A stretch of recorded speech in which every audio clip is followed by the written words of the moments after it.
Hi everyone, it's been a while. It's so nice to see you, or maybe for you to see me. Let's get real. I'm broadcasting live from Taipei, Taiwan, and very happy to be here today with Fatima from one of our client organizations that I just am so inspired by, and it's called She Geeks Out. And Fatima is their learning and development manager. She specializes in topics about racism, sexism, and intersectionality of social identities. She's a facilitator who uses storytelling as a platform for individuals and groups to connect with one another. Fatima, I'm so excited to have you here with us. Also, we were talking earlier today, and I was like, would you consider yourself a filmmaker? Because she made this film about Black mothers in Boston called Stories of Black Motherhood that I just think is real. I think it's really awesome. She's like, oh, I feel like a good storyteller. Can you tell us a little bit about the video that you made? Yeah, sure, Sarah. First of all, thanks so much for having me on behalf of She Geeks Out. And feel free to drop the plus if you want. We often say She Geeks Out or SGO. Super excited to be here today. Yeah, happy to talk a little bit about the film. So as Sarah said, I work with an awesome company named Envision Productions. And basically, I was in grad school focusing on maternal child health and really looking at health inequities and being in the classroom, hearing folks say, hey, Black mothers or Black birthing folks are dying and their kids are dying is a lot to take on as someone who identifies as a birthing person, but also as a Black woman. And so I wanted to really dig into the data, right? We always talk about the numbers and it feels so generalizing and it makes Black folks look like a monolith. And it's like, what's the story, right? What's actually happening within communities? What's supporting, Black birthing folks to support their children and family, and what's not supporting them? And so that's sort of what I wanted to get into, and using storytelling as a tool to really amplify those voices because they're always there. And so just a really strong believer of like, what questions are we asking folks? And the mothers in that video were so amazing in being open and sharing their experience of being a Black mother in Boston. So cool, and I think that storytelling is such a great way to just build team culture and build empathy. Is a fantastic tool, and I assume that you're using a lot of that, in the work that you're doing as a learning and development manager. I'd love to hear a little bit more about like what are the problems that you are solving, at She Geeks Out. I missed the plus. She plus geeks out. And then Yeah. so what problems are you solving, and how you're doing that? Yeah, thank you for asking. So I've been doing facilitation work close to a decade now, right? And so for those of you who aren't familiar with facilitation work, it's basically a way to create space for folks to discuss any issue. I specifically focus on diversity, equity, and inclusion related issues. And that's what I do at SGO, right? And so part of me being a learning and development manager is to critically think about what do our current programs look like? What's the content that we're offering? And how is that supporting not just individual contributors or our community members, but also our clients and companies? And so one of the key things we do at SGO is really thinking about how do we abolish inequity in the workplace? We recognize that our workplaces are microcosms of the general society, right? And so whatever is happening in our world is probably also going to be showing up in our workplaces. And so one of the main issues we're helping to solve is, why aren't workplaces working? Why are they not working specifically and especially for marginalized identities or folks with marginalized identities? And what can we be thinking about? What can we be doing? What can we be changing to make sure that we're not just creating an inclusive culture, but we're also using an equity lens, right? So what do our policies look like? Who's being supported and who's not? Are we using language unintentionally or intentionally that might be making some employees feel marginalized? These are the questions that we help clients and companies answer, and then provide them tips, tools, and strategies to begin changing that culture. Mm. Like, I mean, even the plus, can we like talk about that for half a second? Like, why did you bring the she plus, and then why did you just tell me now that it's like okay to maybe drop it? Like, what's the thought process there? Yes, thanks for asking. And when I say drop it, it doesn't mean that it doesn't have importance or significance. But what we find is that people often say, oh, it's kind of weird to say the plus after the she.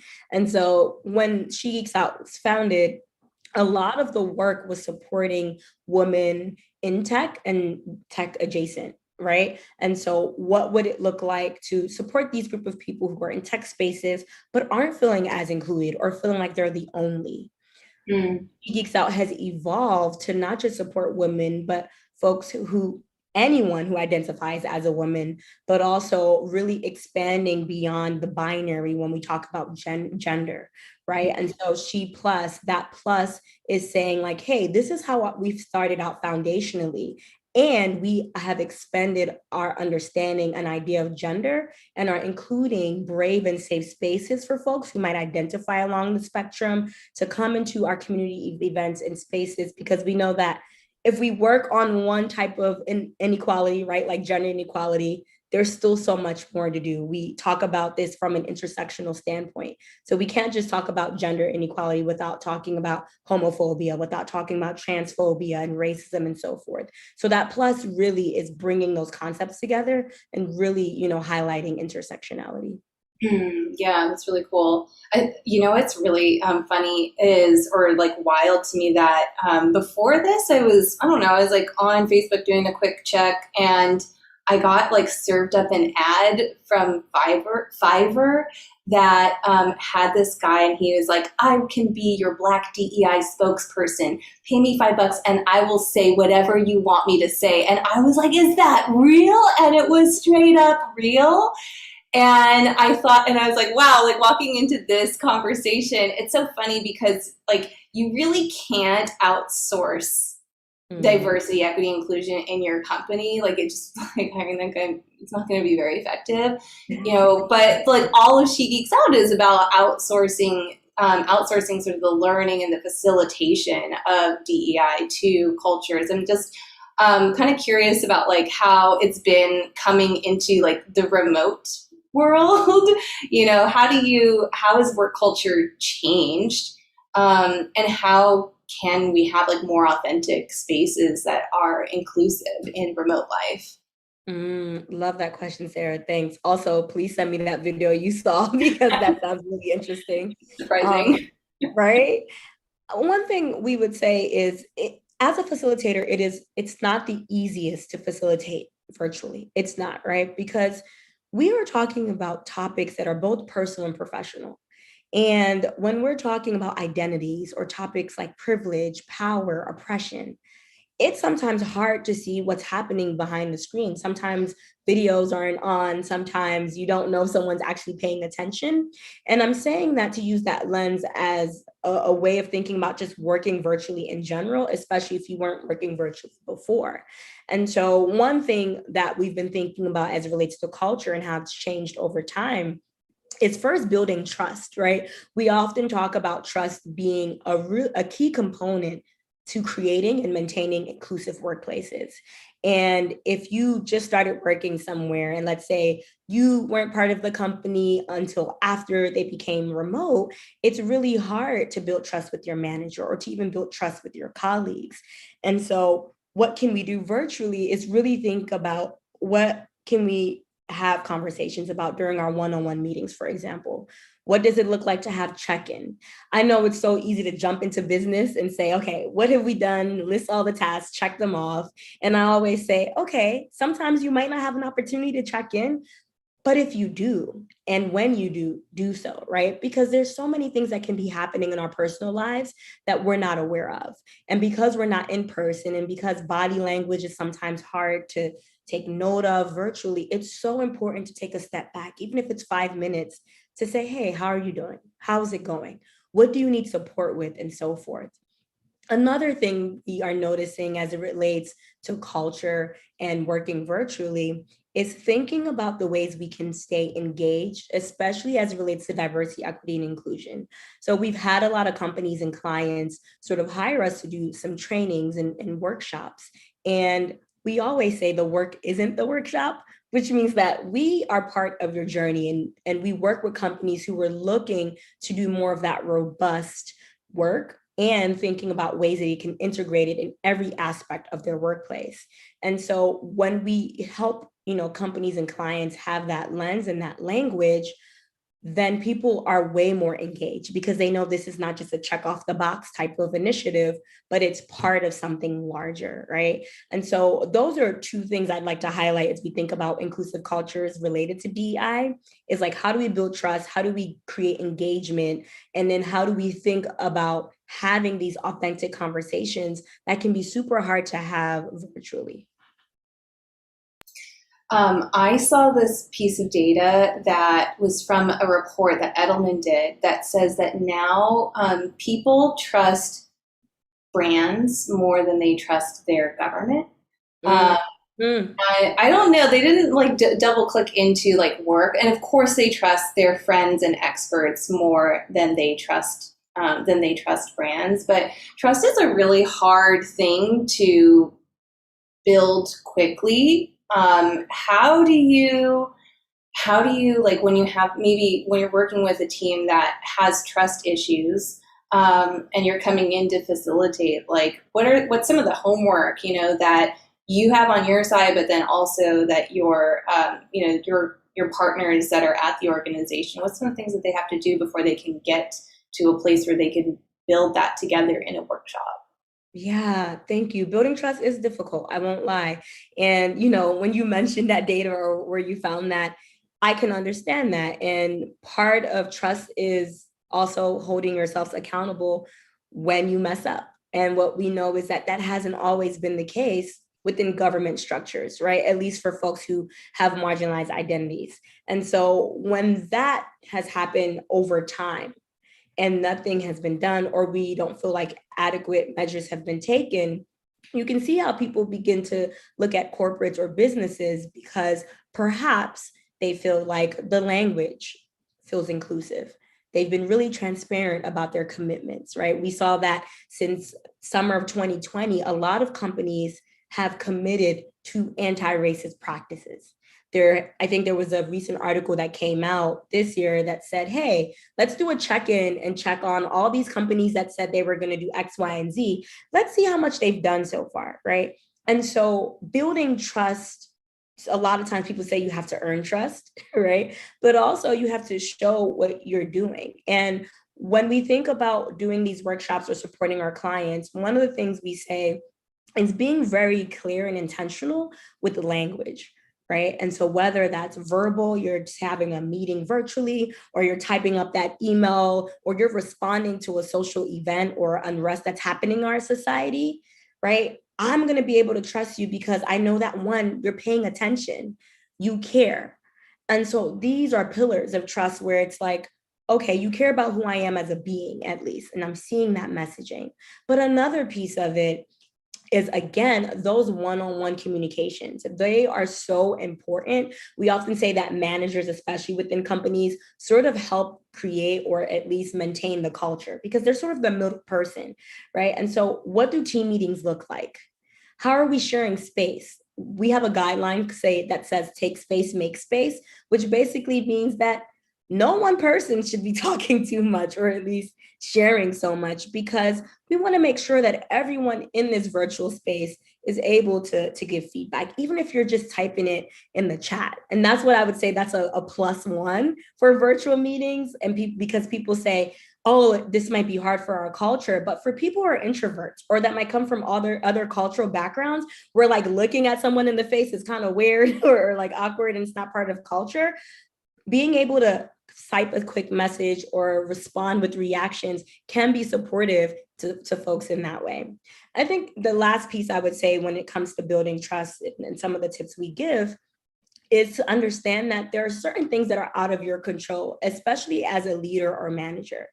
So when we think about social events and we think about race, for example, and the history of race in the United States, and the impact it has had as it relates to racial relations, we have to realize that people are coming in with that experience into the workplace. So even if you're the most friendly, most loving, compassionate leader, trust will take time, especially if someone hasn't had a great experience in their previous workplace. And so it's sort of leading and sharing more of yourself so that that other person feels comfortable sharing more. And I always say, when folks share or ask for change or give feedback, do something with it. A lot of times people say, hey, you can trust me, tell me what you want changed, or what's happening, or what's working, what's not working, but then nothing happens, right? So how can I continue to trust you in our work relationship? These are all things to consider, not just when doing diversity, equity, and inclusion work, but when just thinking about how do we think about workplace cultures and how do we build trust within workplace cultures? Yeah, and I think trust is it's our trust continues to get like pushed like all the time, right? Like and now I feel like the big point of trust is just coming back into the office, right? And what's the right way to do that?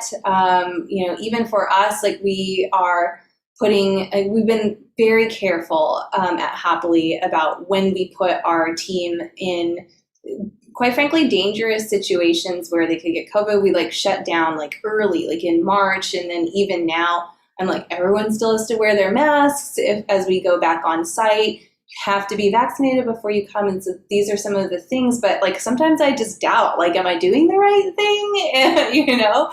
And like, how are you like seeing like people coming back, or how would you, you know, how are you thinking that people like are going to come back to the office? Is it going to be, you know, should people be like unilaterally companies be offering the option for people to be remote, or, you know, what's the best practice there?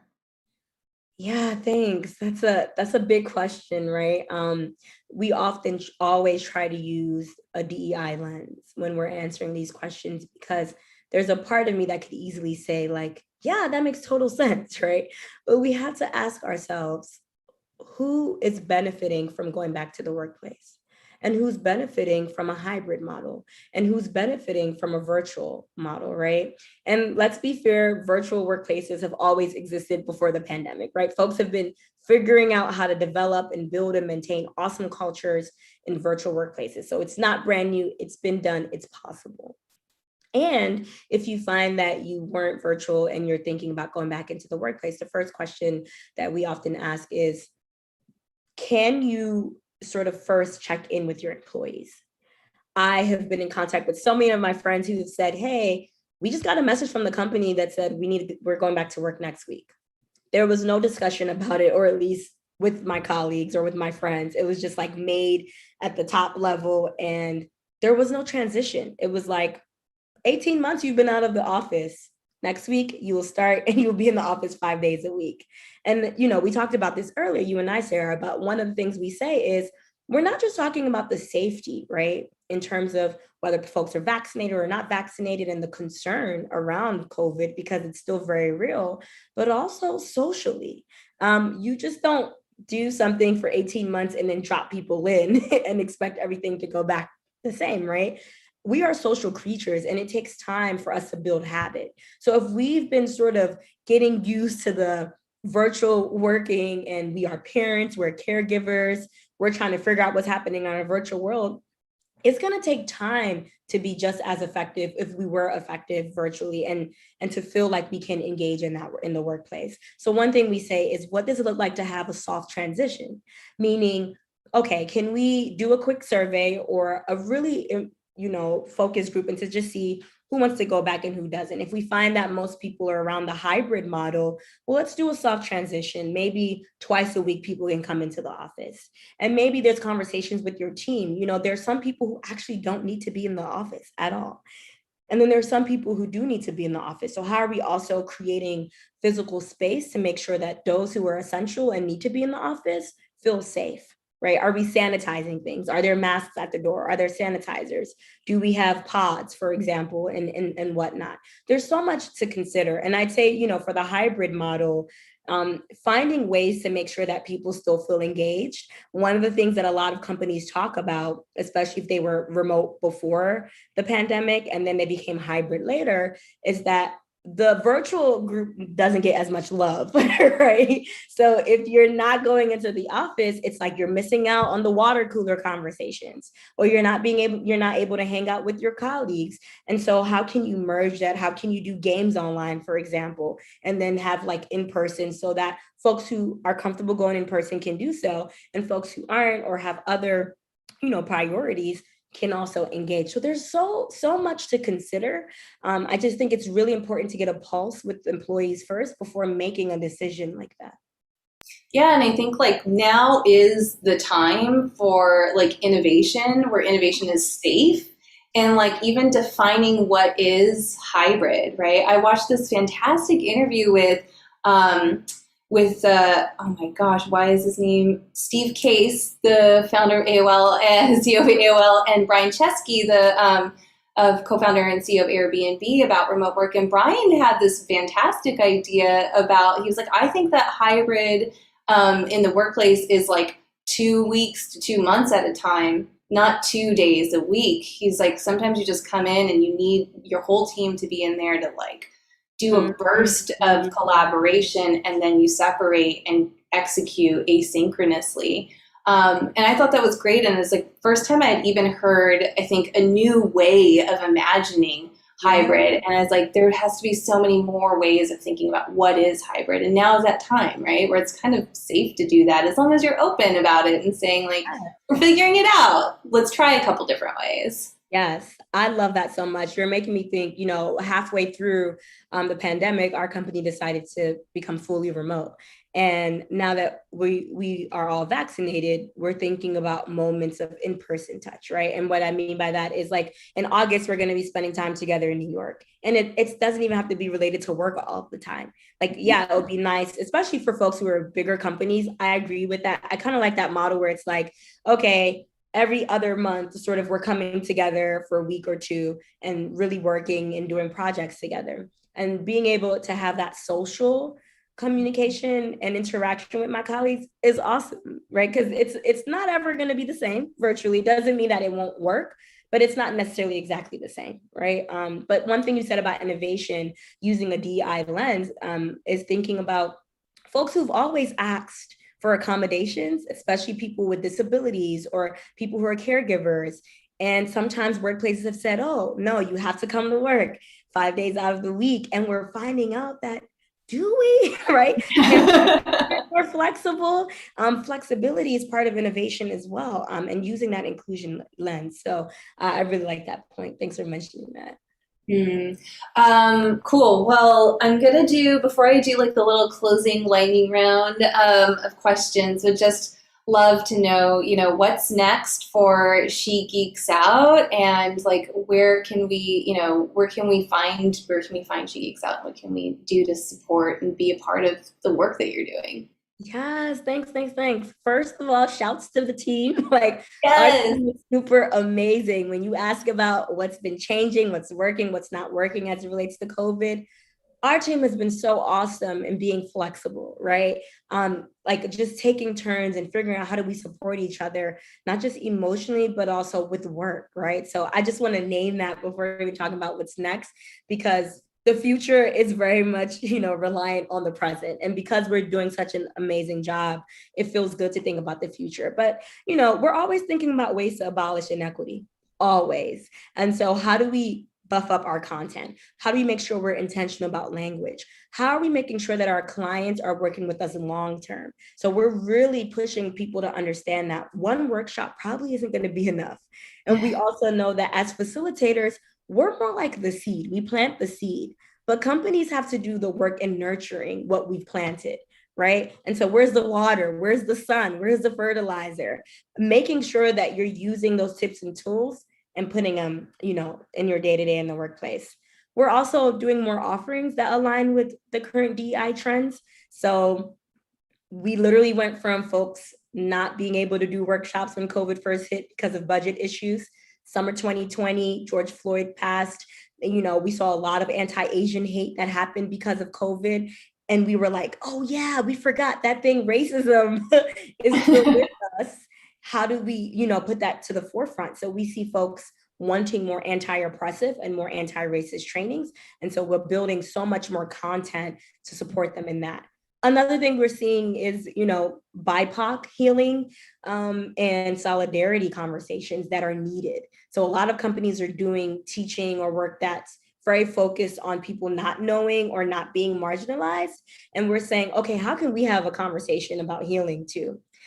And lastly, we're growing. We are growing because we have such a high demand. And luckily, even though the momentum continues to shift, the momentum for the most part is steady for many of our clients. And so we're growing, adding more facilitators to our team, and thinking about how we can be more engaging through social media, because apparently that's better than the news. Like, we trust social media, right? Yeah. That's where we all get our information. And so how do we make sure, or how can we be part of that conversation to make sure people have the right tools and language to talk about things related to diversity, equity, and inclusion? So with that, you can find us on all things She Geeks Out on all the platforms, from LinkedIn to Twitter to Instagram.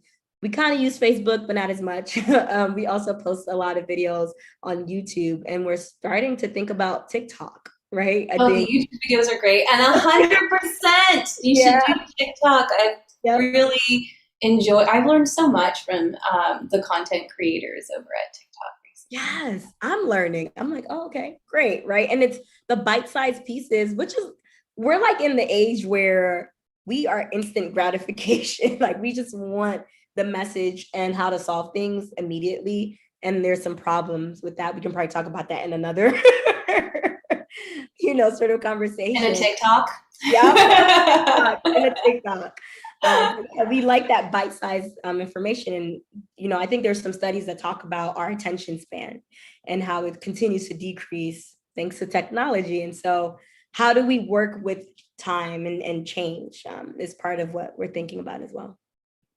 Okay, so I have a bunch of questions. We'll see how many we can get through in 1 minute. So off the top of your head, favorite season? Spring. I think spring. Salty or sweet? Sweet. Space or Mother Earth? Mother Earth. Dogs or cats? Dogs. My team would laugh at me because I'm scared of cats, but dogs, definitely. What's your latest media binge? Netflix. Remote or office? Remote. Easiest thing to improve work culture?